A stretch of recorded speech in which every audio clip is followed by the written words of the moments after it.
Fish on Fridays. I'm Al McCauley, and I'm not fooling.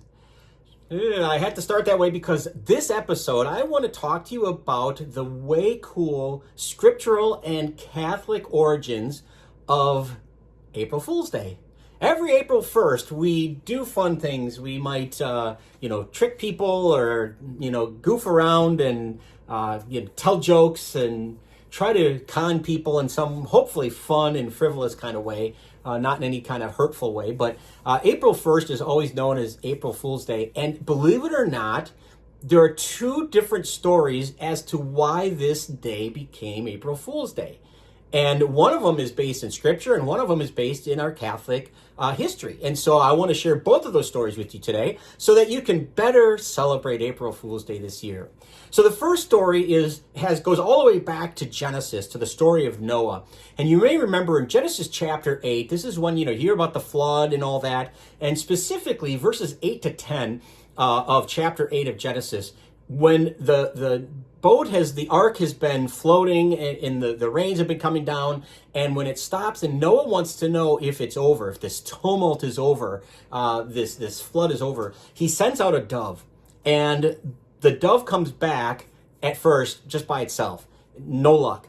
And then he sends it out again, and it comes back with an olive leaf, and you know this story, but the first dove that's sent out comes back with nothing in its beak. In other words, signifying to Noah that there's no dry land yet, that they still have to stay in the ark. And it was thought by many that this was a fool's errand, to send this dove out to find land when water was all around them was a fool's errand. Now, you might say that's a little bit of a stretch, but it's understood that this event happened on the first day of a Jewish month called Nisan. Now, Nisan is roughly our equivalent to April. So if it's the first day of Nisan and the first day of April, you see the connection there. That the fool's errand of that first dove is kind of how we connect to April Fool's Day. So that's the scriptural story. Take it for what you will. But here's a Catholic, in our Catholic tradition, our Catholic history, here's another way of looking at April Fool's Day. We go all the way back to the year 1582, and the Pope at the time is a guy named Gregory the 13th. And Gregory the 13th is best known because we still today follow the calendar that he adopted. It's called the Gregorian calendar. Up until that point, humans followed what was called the Julian calendar. And it was, after Julius Caesar. And the understanding, by the time we got to the 16th century, the understanding of the movement of the stars and the moon and the earth and all that, we realized that there were some great problems with how we reckoned time. And so these problems were presented to Gregory, and he decided, we have to change the calendar. We have to update the calendar so it's more consistently correct. And so one of those changes involved moving the first day of the year, which was always reckoned as April 1st, to January 1st.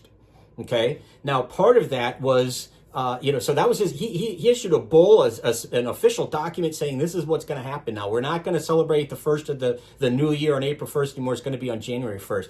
As you can imagine, many people refused to do that. They just were so set in their ways, or they didn't agree with the Pope, and they didn't want to do that. They continued to celebrate April 1st as the beginning of the new year, and those people were called fools. They were labeled as fools because they wanted to celebrate the first of the year in the wrong place. And so the idea of April Fool's Day really was a little jab at those people who refused to get on board with the new Gregorian calendar. But it's interesting because we celebrate this, this feast day. It's not a feast day necessarily. It's just a day that we reckon April Fool's Day. And we do it, like I said at the beginning, with little gags and jokes and stuff. But the idea that it's really rooted in our Catholic tradition and our scriptural tradition is really important, because it's one more way that we're reminded that our faith really supports and undergirds everything that we do in our culture. This is just one of many examples that we should be proud of as Catholics, as Christians, to say, yeah, that started with us, with our faith, with our tradition. So there you go. I hope you have a wonderful April Fool's Day. I hope you do not make so much fun of somebody that they have hurt feelings. Just enjoy the day. Have fun. Tell some jokes.